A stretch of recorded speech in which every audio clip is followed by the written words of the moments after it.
It's funny how life has a way of making you question everything you thought you knew.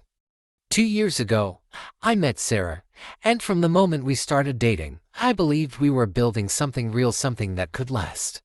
She was smart, ambitious, and full of dreams. I admired her drive, especially since she was still in school, working toward a degree that would hopefully set her up for success. When we decided to move in together a year ago, it felt like the natural next step. At 28, I was ready for this kind of commitment, and at 26, she seemed equally invested, or so I thought. At first, everything seemed perfect, or as close to perfect as relationships can get. Since I owned the house and had a stable income, it made sense for me to cover most of the bills. Sarah wasn't working full-time because of her studies, and I didn't mind helping her out. After all, we were supposed to be a team, right? I saw myself as her partner, someone who supported her through tough times so that when she graduated, things would even out. But looking back now, I realize how naive I was. What started as an act of love slowly began to feel like one-sided generosity. The cracks in our relationship didn't appear overnight. They crept in quietly, almost imperceptibly. One day, while going over my bank statements, I noticed something unusual: a large withdrawal from our joint account. My heart sank as I stared at the numbers on the screen. It wasn't just the amount that shocked me, but the fact that Sarah hadn't mentioned anything about it, not a word. No explanation, nothing. When I confronted her, expecting clarity, she simply shrugged it off with a vague response: "It's for our future. You don't need to worry." Her casual tone sent chills down my spine. Our future. The phrase echoed in my head, hollow and meaningless. How could she justify taking such a significant sum without discussing it with me? And why did she seem so indifferent when I asked for details? Her lack of transparency gnawed at me, planting seeds of doubt that quickly grew into suspicion. Was she using me? Had she ever truly valued what we had? Or was I just a convenient safety net? What made matters worse was the way she dismissed my concerns. Instead of addressing my questions directly, she accused me of being controlling, of not trusting her. "You're always checking up on me," she said, rolling her eyes. "Can't you just let things go?" But how could I let it go when every instinct told me something wasn't right? That money wasn't just a number on a statement, it represented months of hard work, sacrifices I'd made for us. For her, yet here she was, treating it like it belonged solely to her. As days turned into weeks, the tension between us grew unbearable. Every conversation felt like walking on eggshells. She became increasingly distant, spending less time at home and more time with her friends. When she was around, she acted like a stranger, distracted, cold, and uninterested in anything I had to say. The warmth we once shared evaporated, leaving behind a suffocating silence that filled the house. I couldn't shake the feeling that she was hiding something bigger than just the missing money, something far more damaging. And then came the night that changed everything. We were sitting on the couch, having what should have been a normal conversation about relationships and loyalty. Out of nowhere, she dropped the bombshell: "You know, you're pretty replaceable." Those 4 words hit me like a punch to the gut. Replaceable? How could she say that to me? To the person who had given her a home, paid for her education, and supported her dreams. I laughed awkwardly at first, thinking it must be a joke, but her expression remained unchanged. There was no teasing glint in her eye, no playful smirk, just cold, calculated honesty. That moment marked the beginning of the end. Her words lingered in my mind long after the conversation ended, haunting me like a ghost. They weren't just careless remarks, they were a reflection of how she truly felt. And as much as I wanted to deny it, deep down, I knew our relationship was already broken beyond repair.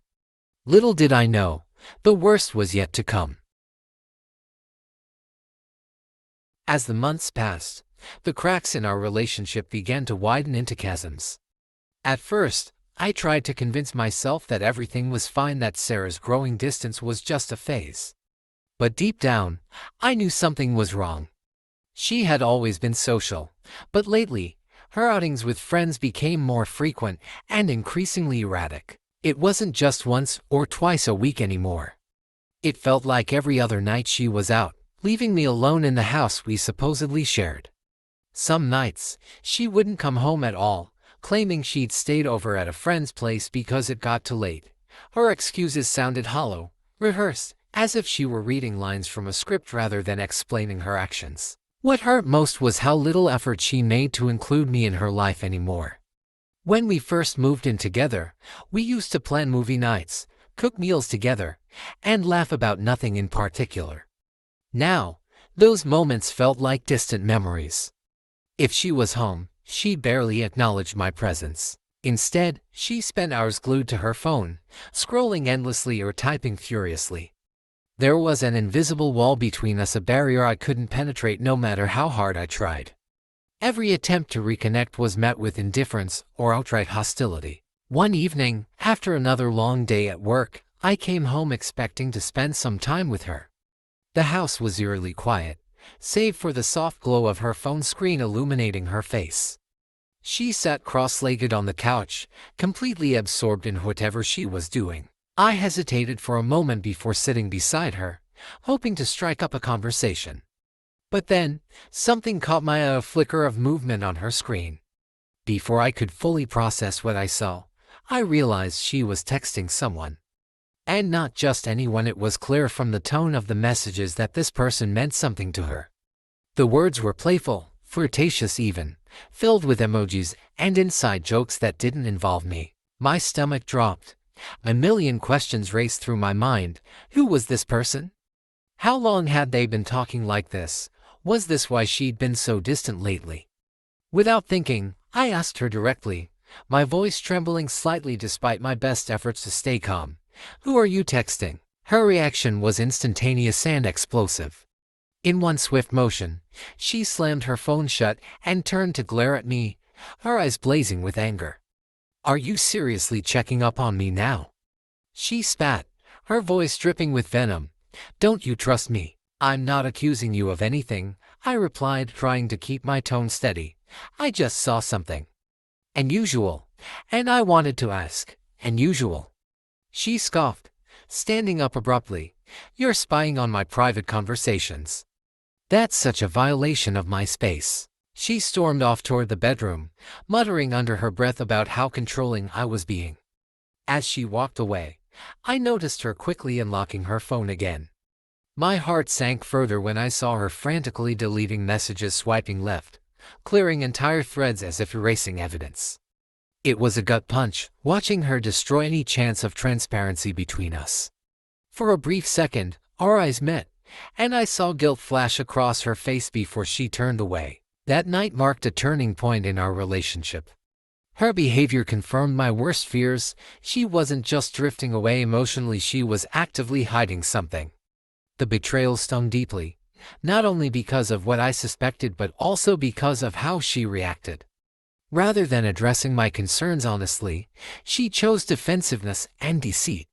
Each deleted message felt like another nail in the coffin of our trust. Over the next few days, I replayed the scene in my head countless times, searching for answers. Had I overstepped by asking? No, it was her partner, not a stranger. Partners share their lives openly, don't they?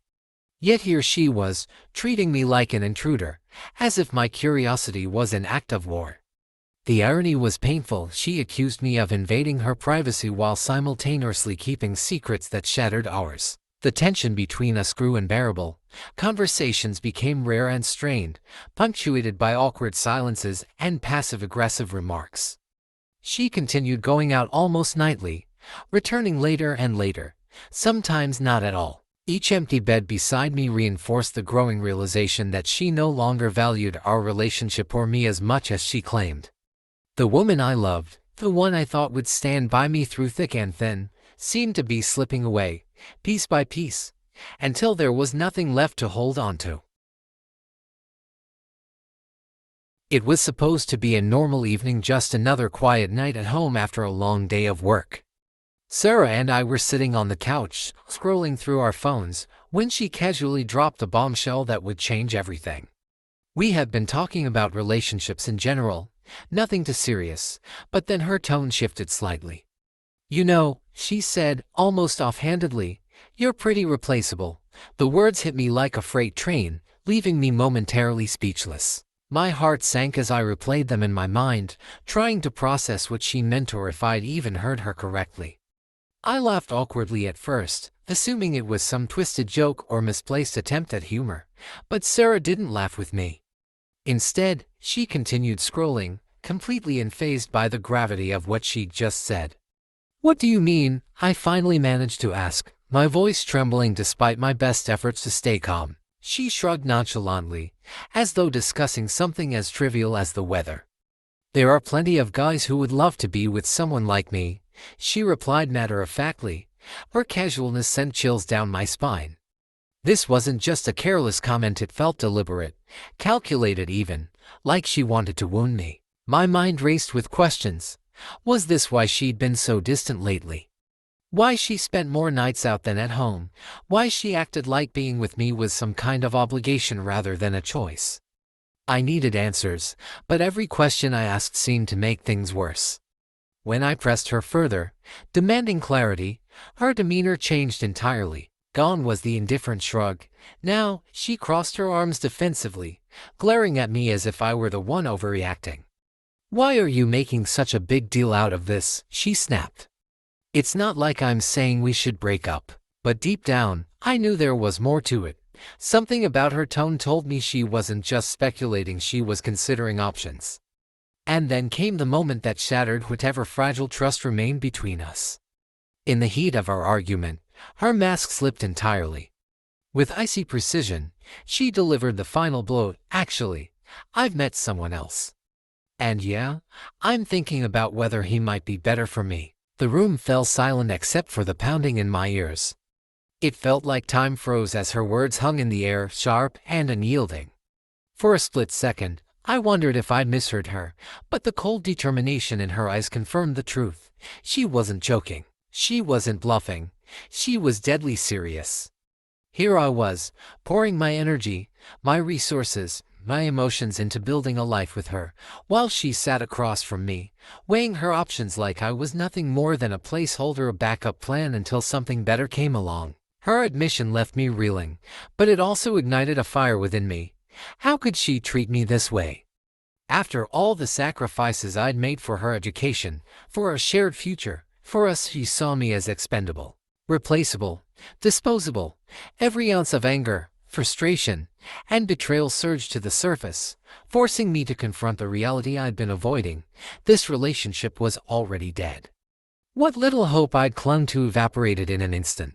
"I think we're done," I said, my voice steady despite the storm raging inside me. Sarah's eyes widened in shock, as if she couldn't believe I'd actually called her bluff. "Wait, what?" she stammered, suddenly panicked. "You're breaking up with me over this?" "Yes," I replied firmly. "If you think I'm so replaceable, then go find one of those better guys you're dreaming about. I won't stay in a relationship where I'm not valued." Her reaction was immediate and explosive. She launched into a tirade, calling me selfish, dramatic, and grateful, anything she could think of to deflect blame. But I refused to engage. Nothing she said could justify the callousness of her actions or erase the pain of her betrayal. By the end of the night, it was clear, there was no going back. I gave her a week to move out, reminding her that this was my house and that I'd been the one supporting us financially. She tried to argue, pleading that she had nowhere else to go, but I stood firm. This chapter of my life was closing, and I wasn't looking back. The aftermath of the breakup was supposed to bring me closure, but life had other plans. Just when I thought I could finally breathe again, a bombshell dropped that would expose the full extent of Sarah's betrayal. A few days after she moved out, one of her so-called friends, someone I barely knew but had seen at a few gatherings, reached out to me. At first, I assumed it was another guilt trip, an attempt to make me reconsider my decision, but what she revealed left me reeling. "Look, I don't want to stir the pot," she began hesitantly, "but you deserve to know the truth." Her words hung in the air like a storm cloud about to burst. According to her, Sarah had been seeing someone else for months, a guy she'd met through mutual friends. While living under my roof, while I was paying for everything, she'd been sneaking around with him behind my back. My stomach churned as the pieces fell into place, the late-night outings, the constant defensiveness, the way she acted like being with me was some kind of chore. It all made sense now. But the story didn't end there. The friend explained that after our breakup, Sarah went running to this guy, expecting to move in with him and start fresh. What happened next was almost poetic justice. When he found out she'd been living rent-free with me and relying on my money while secretly seeing him, he cut her off completely. Not only did he dump her, but he also took to social media to publicly call her out. His post went viral within their shared circles, painting Sarah as a manipulative gold digger who played people for her own gain. The fallout was immediate and brutal. Sarah, desperate and humiliated, tried to salvage her reputation by turning the tables on me. She started reaching out to mutual friends, spinning a narrative where I was the villain, the controlling boyfriend who kicked her out without reason. At first, her lies gained traction. Some people expressed sympathy, questioning why I hadn't given her a second chance. For a moment, doubt crept into my mind. Had I overreacted? Was I too harsh? But then reality hit. The same friends who initially believed her began seeing through her facade. One by one, they came to me, apologizing for doubting me and admitting they'd misjudged the situation. "She's lying," one of them said bluntly. "We've seen how she acts, and none of this adds up."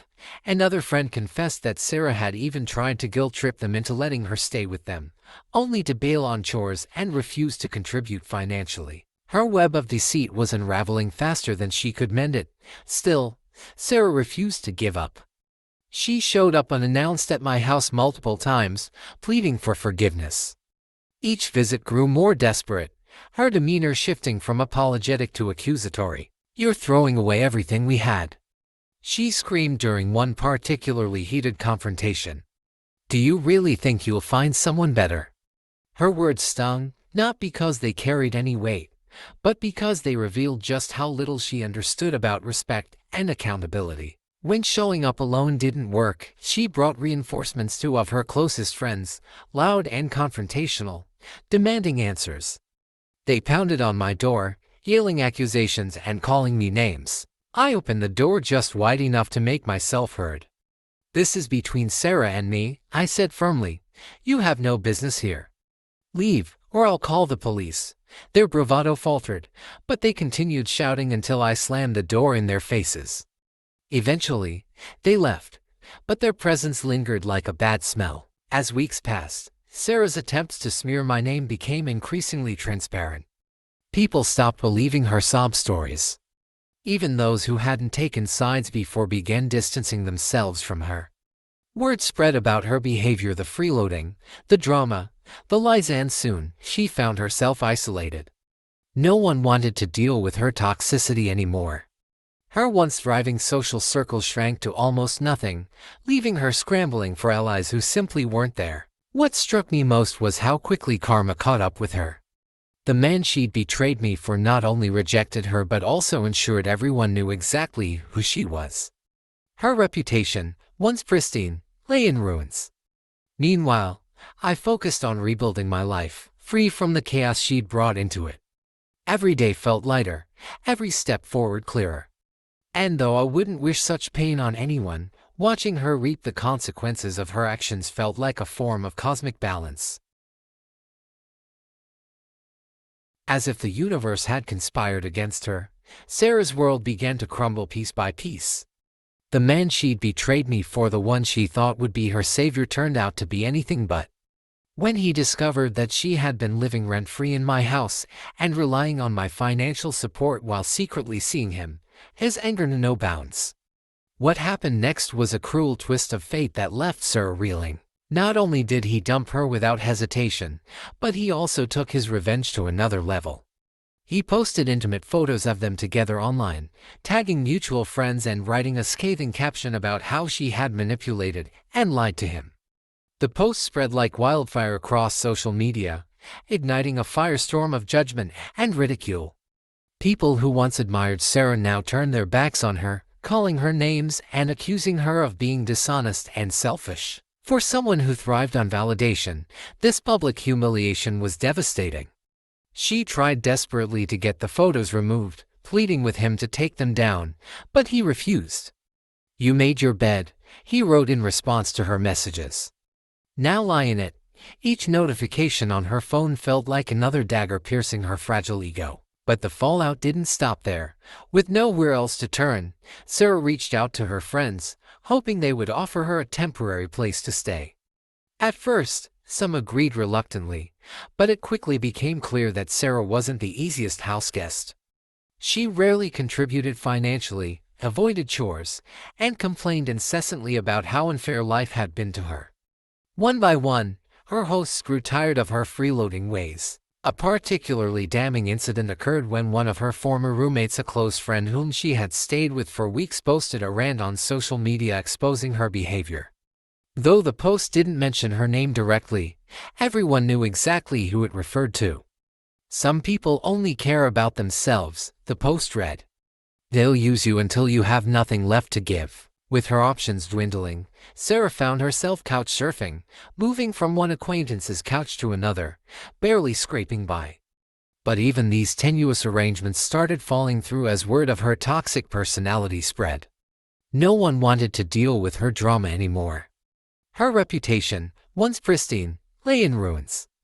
Meanwhile, her academic performance suffered dramatically. Between juggling multiple failed relationships, scrambling for shelter, and trying to salvage her social standing, Sarah stopped attending classes altogether.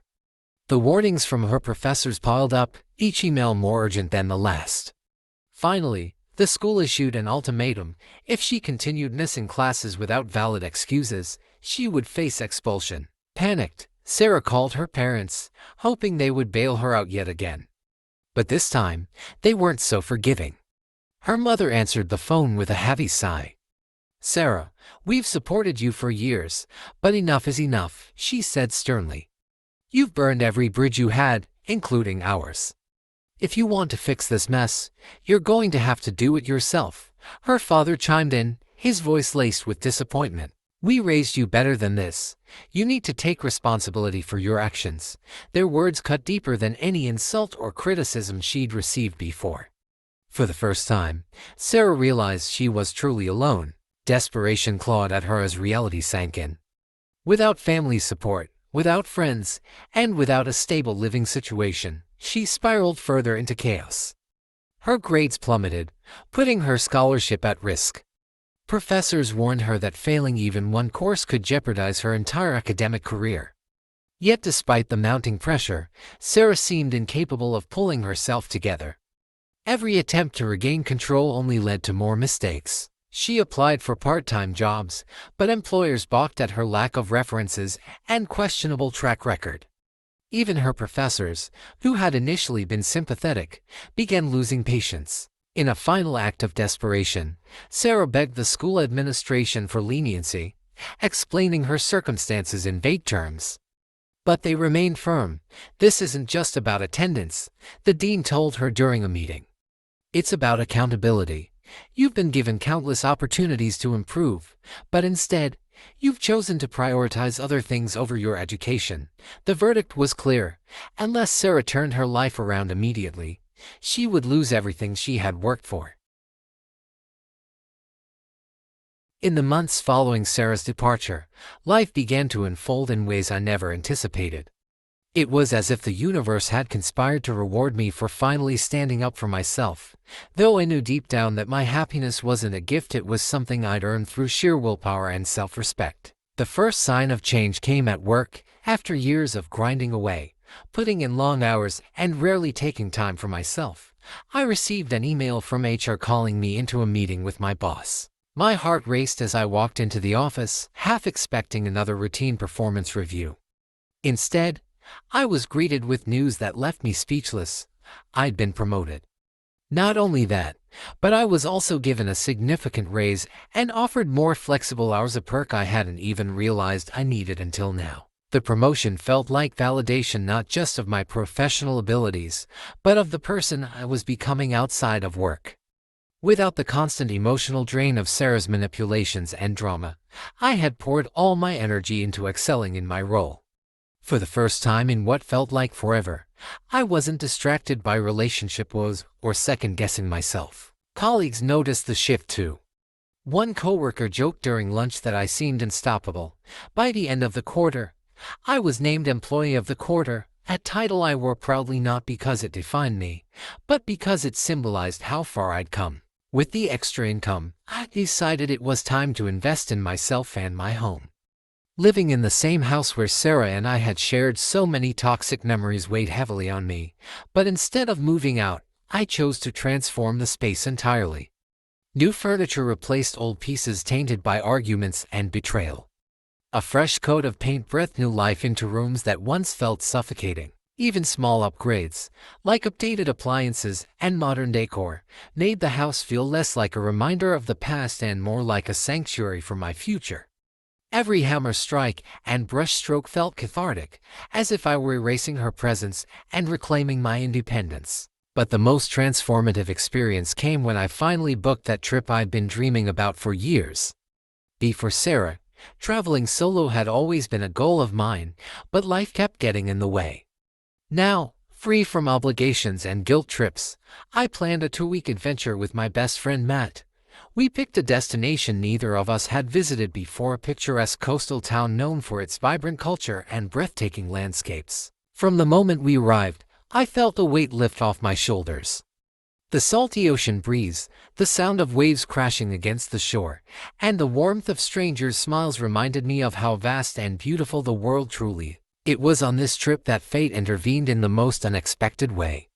One evening, while exploring a local market filled with handmade crafts and street food, I bumped into someone who would change my perspective forever.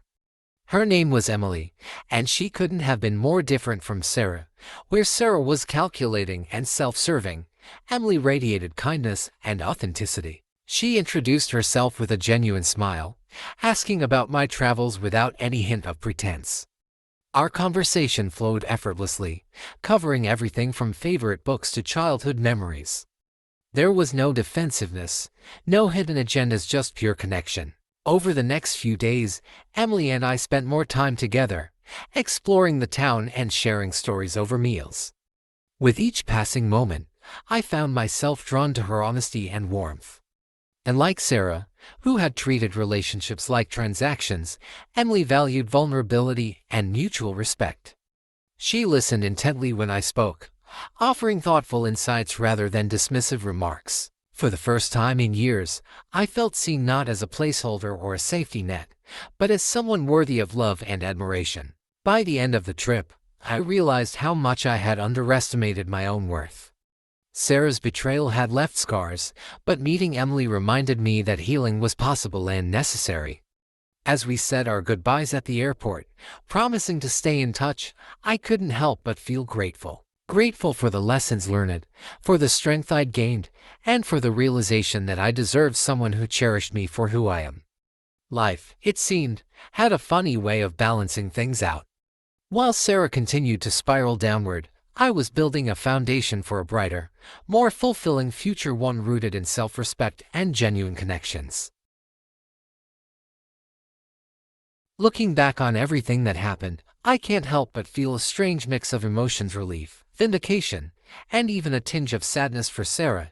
But above all, one lesson stands out crystal clear: never let anyone treat you like an option. People will show you who they are from the very beginning. It's up to you to believe them. For so long, I ignored the red flags because I wanted to believe in us and her. I thought love meant putting up with neglect, dishonesty, and disrespect. What I didn't realize was that staying in a toxic relationship wasn't love at all, it was self-sabotage. The hardest part about leaving Sarah wasn't just the emotional toll or the guilt of ending something we'd built together. It was realizing how much of myself I had sacrificed along the way.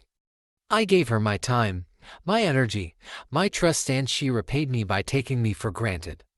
The moment she told me I was replaceable, it shattered any illusion I had left about our future. That comment wasn't just careless words, it revealed her true feelings. She saw me as expendable, someone who could easily be swapped out if someone better came along, and while it hurt to hear, it also woke me up. Walking away wasn't easy, but it was necessary. I learned that respecting yourself means setting boundaries even when it feels impossible. It means recognizing when a relationship is no longer serving you and having the courage to leave, even if it means facing uncertainty. Karma may not always act immediately, but when it does, it's undeniable. Watching Sarah spiral after everything unraveled felt like cosmic justice. Her lies caught up with her, her manipulations backfired, and the people she once relied on turned their backs. Meanwhile, I began rebuilding my life, piece by piece, focusing on what truly mattered: my happiness, my growth, and my peace. But the universe has a funny way of tying things up neatly or messily, depending on how you look at it. A few months later, I attended a casual get-together with some old friends. It had been ages since I'd seen most of them, and I was looking forward to reconnecting. The evening started off well enough. I arrived with Emily, the woman I'd met during my trip, who had become a close friend. We laughed, shared stories, and enjoyed each other's company. Life felt lighter than it had in years. Then, halfway through the night, the atmosphere shifted. There was a murmur among the group, followed by an awkward silence. I turned toward the doorway and froze. Standing there was Sarah, or at least a shadow of the person she used to be.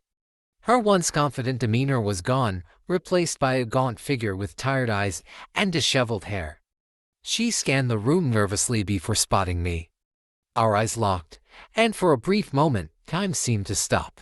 She hesitated, then slowly made her way over to where I stood. Emily noticed the tension immediately and excused herself, giving me a reassuring smile. As Sarah approached, I braced myself for whatever was coming next. "Can we talk?" she asked quietly, her voice trembling. Up close, I could see the toll her choices had taken on her. Dark circles underlined her eyes, and her hands fidgeted anxiously. This wasn't the same Sarah who had dismissed me so casually months ago. This was someone broken, desperate, and utterly alone. "I'm sorry," she began, tears welling up in her eyes. "I know I messed everything up. I took you for granted, and now I have nothing." Her voice cracked as she continued, pleading for forgiveness. "Please, can we start over? Just give me one more chance. I'll do anything." For a moment, I felt a flicker of pity.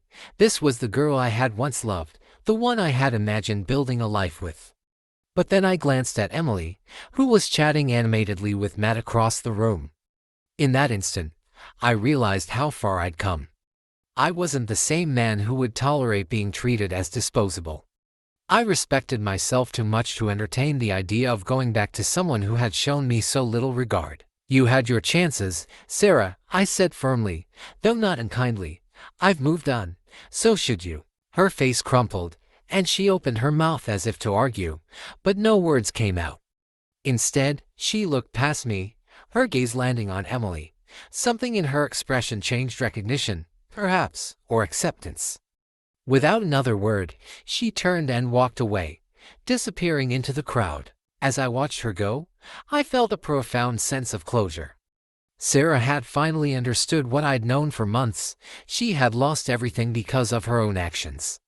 Karma hadn't failed her, it had simply done its job.